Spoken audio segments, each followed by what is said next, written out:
This has been a debate for 30 years now, and it revolves now a lot more on the sort of the benefits that people see, mainly revolve around monetary policy, adopting the euro.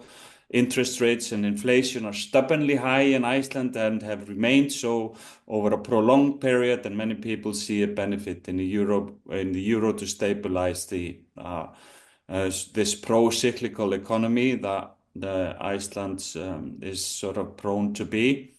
But then many people see threats in the fishery policy, threats of a foreign authority, and that's kind of where the debate lies.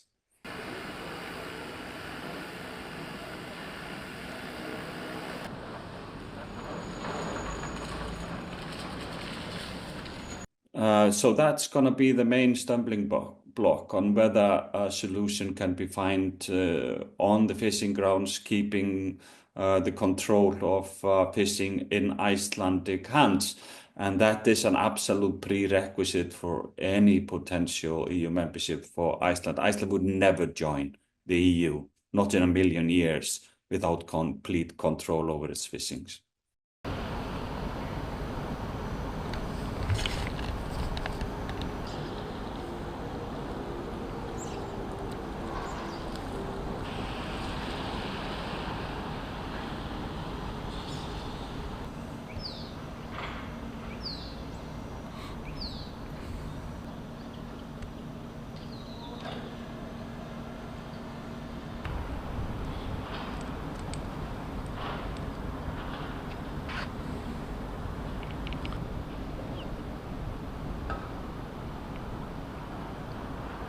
Do you think people also have changed their opinion about the European Union because of everything that's happening?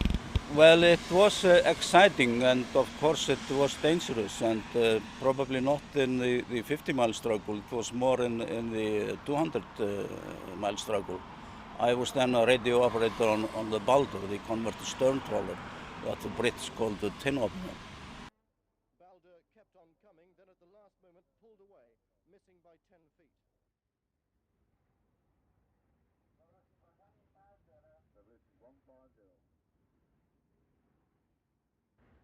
Then Balder repeated the tactic, this time missing by 18 inches.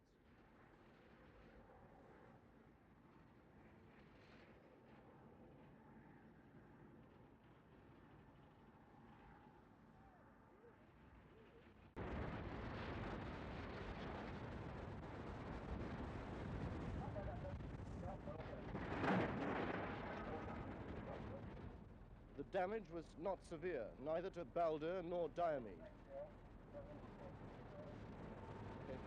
I would vote in favor. I would say yes, because I think we should try to find out if this is beneficial or not.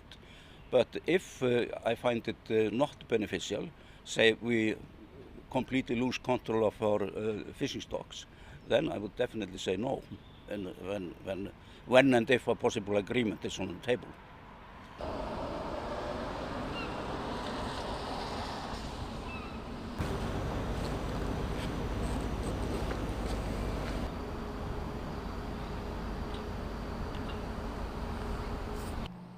And I've heard that, just from talking to people that, people say yes, a little bit more positive than, no, a little bit more negative than positive we've had not only one cod war, but three.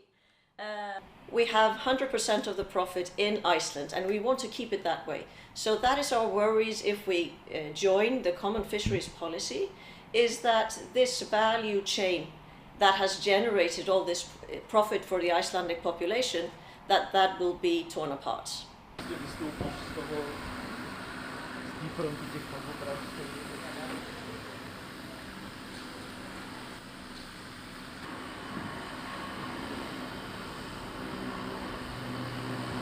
The voters here seem to be completely split in half. It's on a knife edge, so nobody knows. So it depends really on the turnout, who are more enthusiastic on the issue.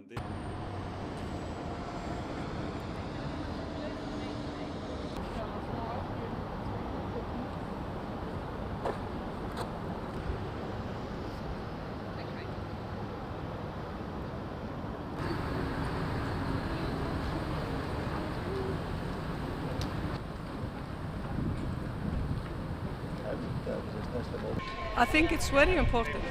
I think it's very important for the people, the homes, the young people, and everyone that are not too rich because they can use another currencies. Our biggest companies are using another currencies. Our normal companies or the people are just having to pay what we we have to pay with the rent. I think it's revolves around mostly keeping control of our own choices and decisions as a country.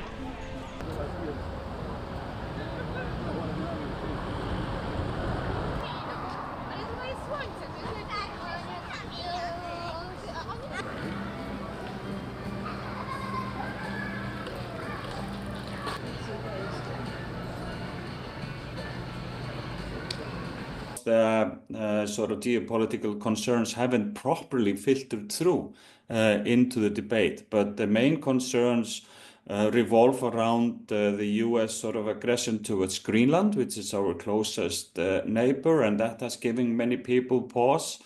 And second issue is their sort of reliability on the bilateral defense agreement we have with the United States since 1951.